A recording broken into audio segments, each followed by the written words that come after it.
byiza n'ubundi byo nkwifurijeho gukomeza gukurikira Bomba 250. Ndagushimiye ko wahisemo kudukurikira muri uyu munsi. Ndaje kugira ngo tuganire ku makuru yo mu burasirazuba bwo hagati. Mu ijoro ryakeye Leta Zunze Ubumwe za Amerika zakomeje ibitero kuri Iran mu byo Perezida Donald Trump yise kwihorera ku mpfu z'abasirikare ba Leta Zunze Ubumwe za Amerika baguye mu bitero Iran yagabye ku birindiro by'iki gihugu biri mu burasirazuba bwo hagati. Mu byo bita kugabanya ubushobozi bwo kugaba ibitero ku mato aca mu muhora wa Hormuz, kandi muri iri joro ryo kuwa mbere nabwo hari habaye ibitero bikomeye kuri Iran, aho Leta Zunze Ubumwe za Amerika ivuga ko ari mu rwego rwo guha icyubahiro abasirikare bayo baguye mu birindiro byo mu gihugu cya Jordania ndetse no muri Iraq. Iran nayo yavuze ko mu rwego rwo kwihorera kuri ibyo bitero yarashe izindi misile ku birindiro by'ingabo za Leta Zunze Ubumwe za Amerika biri muri Kuwait ndetse na Bahrain.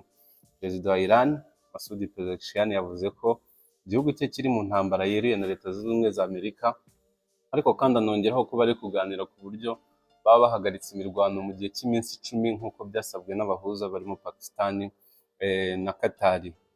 Kandi avuga ko Leta Zunze Ubumwe za Amerika zikomeje kurenga ku mabwiriza y'intambara, aho zikomeje kugaba ibitero ku bikorwa bya gisivili. Ambasaderi wa Iran mu muryango w'abibumbye icyumweru gishize yashinje Leta Zunze Ubumwe za Amerika kurenga ku mategeko yose agenga intambara bagasenya ibikorwa remezo bya gisivili.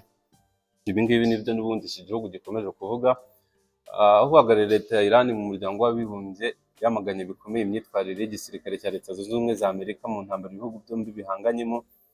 Avuga ko Amerika iri gusenya ibikorwa remezo bya gisivile muri Iran nk'uko bigaragara mu ibaruwa yandikiye akanama gashinzwe umutekano k'umuryango w'abibumbye.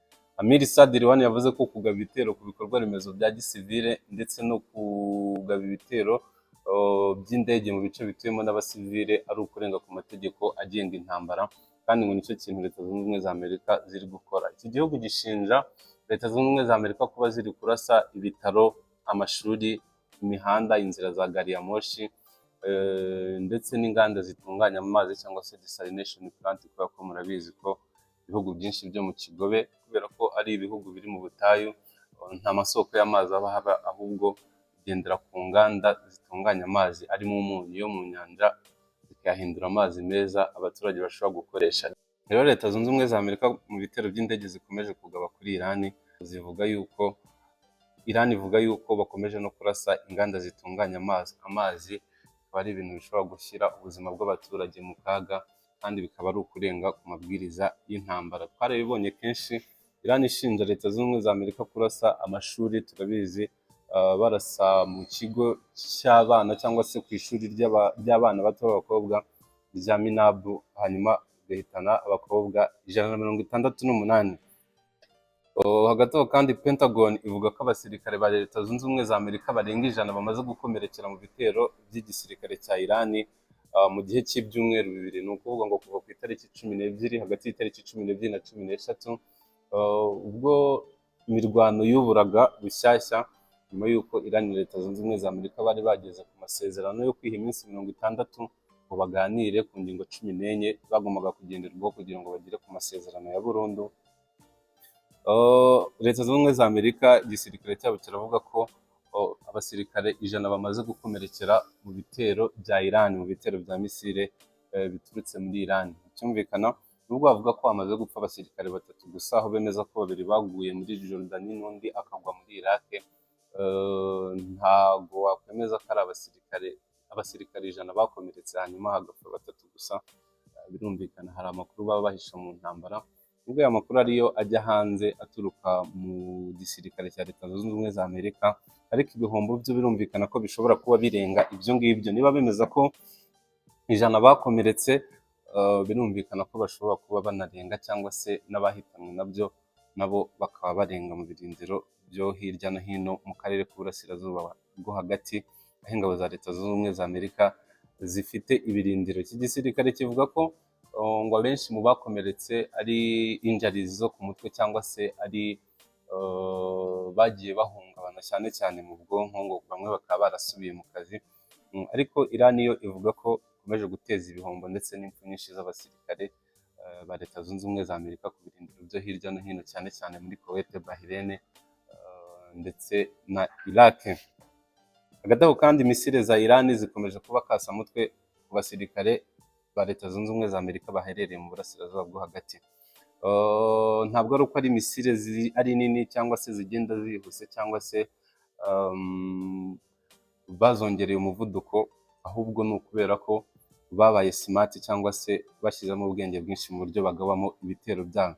Intambara igeze mu kwezi kwa gatanu kuko tubizi ko yubuye ku itariki 28 z'ukwezi kwa kabiri muri uyu mwaka, ariko igisirikare cya Leta Zunze Ubumwe za Amerika ngo kiri gutungurwa n'impinduka mu mikorere ya misile za Iran.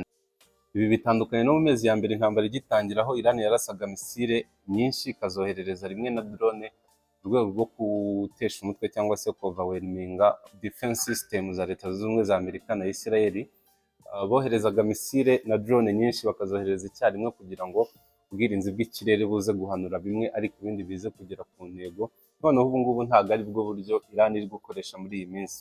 Uburyo noneho Iran iri gukoresha, iri kohereza misile zigenda zihinduranya inzira cyangwa se zihindura trajectories byibuze inshuro ebyiri mbere y'uko zigera ku ntego, bigatuma ubwirinzi bw'ikirere bwa Leta Zunze Ubumwe za Amerika butabasha kuzihagarika. Izi misile zo mu bwoko bwitwa Maneuverable Entry Vehicle cyangwa se MAVs, ni ballistic missile zishobora guhinduranya icyerekezo byibuze inshuro ebyiri mu nzira mbere y'uko zigera ku ntego. Inz'ingenzi muri zo n'ubundi ni izo bakoreye upgrade mu zo bari basanganywe, harimo Fatah 1 ndetse na Kebal Shekan.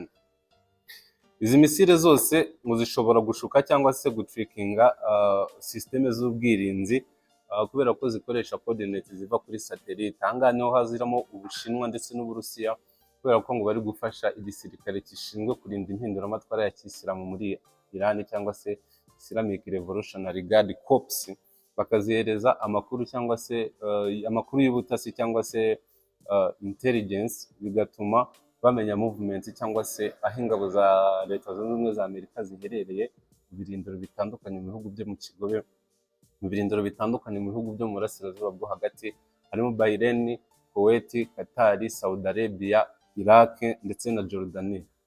Icyo biri gufasha igisirikare cya Iran ni uko noneho kiri kurasa misile nkeya ariko zikagenda ari misile zishobora gucanga ubwirinzi bw'ikirere bw'izo ngabo za Leta Zunze Ubumwe za Amerika ziherereye muri ibyo bihugu, hanyuma zikagenda zikarasa ku ntego zazo zose. Ari nayo mpamvu muri iyi minsi Leta Zunze Ubumwe za Amerika ziri kugira ibihombo bikomeye cyane muri iyi ntambara, cyane cyane mu buryo bw'ibikoresho, nubwo tubizi ko muri iyi minsi ishize bamaze gupfusha ngo abasirikare 3, abandi benshi bakaba barakomeretse, ariko nanone bagize ibihombo bikomeye mu buryo bw'ibikoresho. Muri weekend ishize kandi igisirikare cya Iran cyakoresheje misile zo mu bwoko bwa Emad na Gadir ziyoborwa nazo na coordonnées za satellite babifashijwemo n'Ubushinwa n'Uburusiya.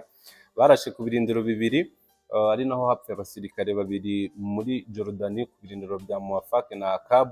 Hanyuma muri Kuwait kandi barashe kuri systeme za radari ku birindiro bya Al Salem, barasa kuri Camp Udair muri Kuwait, batwika ububiko bw'intwaro za Leta Zunze Ubumwe za Amerika, kandi babasha no kwangiza ibirindiro by'ingabo za gisirikare za Leta Zunze Ubumwe za Amerika muri Qatar na Bahrain. Ibi ngibi byose bikaba ari ibihombo ingabo za Leta Zunze Ubumwe za Amerika zikomeje kugenda zigira muri iyi ntambara. Icyo twavuga ni uko intambara yo mu burasirazuba bwo hagati ikomeje kugenda ikomera, cyane cyane ku ruhande rwa Iran bakomeje kugenda bayisenyera ibikorwa remezo, cyane cyane harimo ibya gisivile, harimo inganda zitunganya ingufu za nucleaire, harimo imihanda, harimo inzira za gari ya moshi, harimo ibiraro ndetse n'amashuri. Nta na kimwe twavuga ko ingabo za Leta Zunze Ubumwe za Amerika ziri gutinya kurasa muri Iran.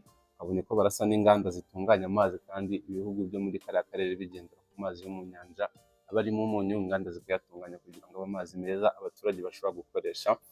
Bikaba bishobora gutuma rero intambara ikwira mu bihugu byose byo mu karere, cyane cyane birimo ibirindiro by'ingabo za Leta Zunze Ubumwe za Amerika. Ibi birumvikana rero ko uburyo bushyashya Iran iri gukoresha bwo kurwanisha misile nkeya kandi zigateza ibihombo byinshi bushobora gutuma intambara itinda ndetse igakwira mu karere hose no mu bindi bihugu, cyane cyane birimo ibirindiro by'ingabo za Leta Zunze Ubumwe za Amerika. Ikindi gishobora gutuma intambara yaguka ikagera mu karere kose ni uko Abahutis bo muri Yemen bafashwa na Iran bavuze ko bafunze inzira zose zijya n'iziva muri Arabia Saudite zo mu mazi, ibyo bita naval blockade. Impamvu ni ukubera yuko igisirikare cya Arabia Saudite nacyo cyabujije indege yavaga muri Iran kugwa ku kibuga mpuzamahanga cya Sanaa mu murwa mukuru ahagenzurwa n'abahutizi. Icyo nakubwira muri Yemen ni uko hari impande ebyiri zihanganye. Hari leta ifite icyicaro mu mujyi wa Aden, iyi ngiyi ikaba ifashwa na Arabia Saudite, ndetse hakaba n'umutwe w'abahutizi ufashwa na Irani. Bakaba bavuga yuko batazigira bemerera ubwato bwose kujya muri Arabia Saudite no kuvayo, kubera ko nabo babujije indege za Irani kugwa ku kibuga mpuzamahanga cyabo. Ibyo byose bishobora gutuma intambara yaguka, ikamara iminsi, ikamara igihe kirekire, ndetse igakwira mu bihugu byose byo mu karere. Birumvikana ko niba abahutizi bafunze inzira zijya n'iziva muri Arabia Saudite, bishobora guteza ikibazo gikomeye cyane, bigatuma n'ubundi na Leta Zunze Ubumwe za Amerika nazo zinjira mu ntambara ku ruhande rwa Arabia Saudite, bigakurura na Israel nayo ikaza mu ntambara, kubera ko nayo ihora ihanganye n'abahutizi kandi baba bari ku ruhande rwa Arabia Saudite. Amakuru na updates ku ntambara zose zo mu karere k'uburasirazuba bwo hagati, ni ibintu tuzakomeza kugenda tuganiraho, tukagenda tubivugaho n'ubundi buri munsi. Icyo ukwiye gukora ni ugukora subscribe kuri Bomba 250, ndetse amakuru tugenda tuganiraho ukayasangiza abandi, kugira ngo tujye tugera ku bantu benshi, kandi ugakora no ku nzogera notification, kugira ngo ibyo dushyizeho byose, amakuru tugenda tuganiraho ajye ahita kugeraho ako kanya. Nitwa Matare, Imana y'u Rwanda ikomeze ibane namwe. Bye.